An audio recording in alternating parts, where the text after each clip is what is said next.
The object I have chosen to do my investigative project is this hand-carved wooden saint figure known as Saint Francis of Assisi, Italy.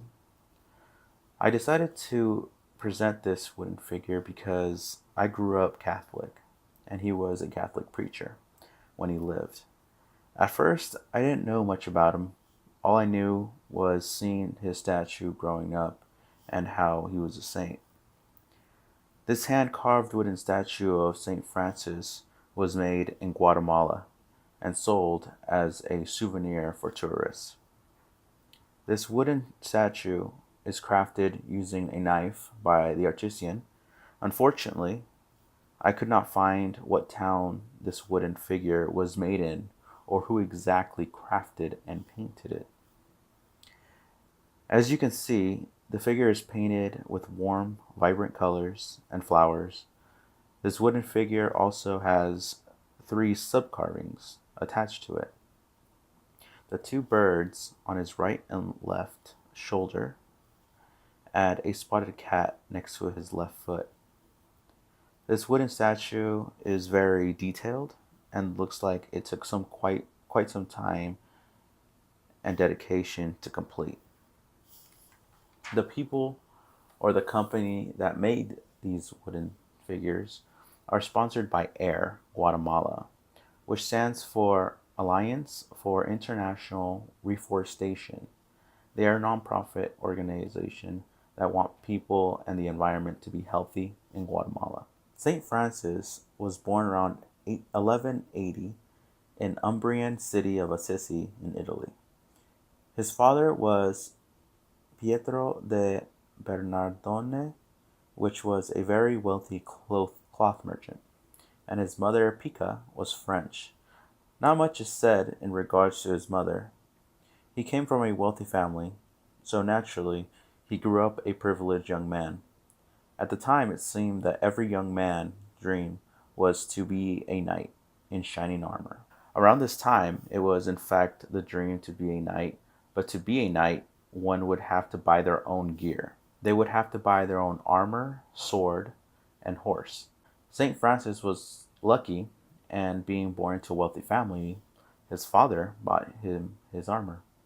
At this time, I thought to myself if I possibly got the wrong Francis, but in fact, I did keep reading the source, and it turns out that Francis was in fact a knight before he became a man of God and a preacher of the word. Now, I know this seems to be drifting away from my main investigative project, but it does lead right back to it. When Francis became a knight, naturally knights go to battle, and so he did along with others.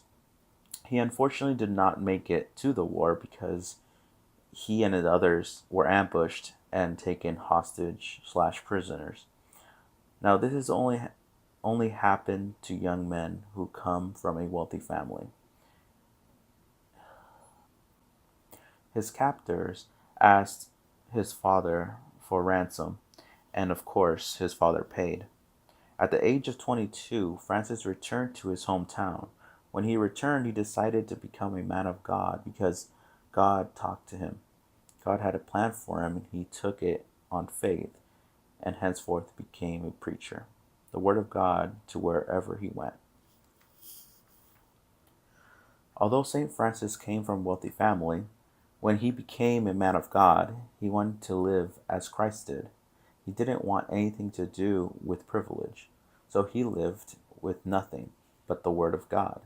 This is why the church and his followers referred to him as the little poor man. Francis lived like this because it was what he believed. He might have lived like a pauper, but when he preached, it was as the heavens were preaching to the world. St. Francis loved all of God's creations. I could not find exactly to what extent as far as bugs and other life forms, but as far as I knew, he loved everything that had life. He even preached to birds and animals. St. Francis of Assisi was no ordinary preacher or man of God. Francis sometimes had to choose God over the church. This is why St. Francis of Assisi was loved by many people and why he had so many followers. To this day, St. Francis still loved, and his tale lives on. Thank you for learning a little bit about my wooden figure of St. Francis of Assisi from Italy.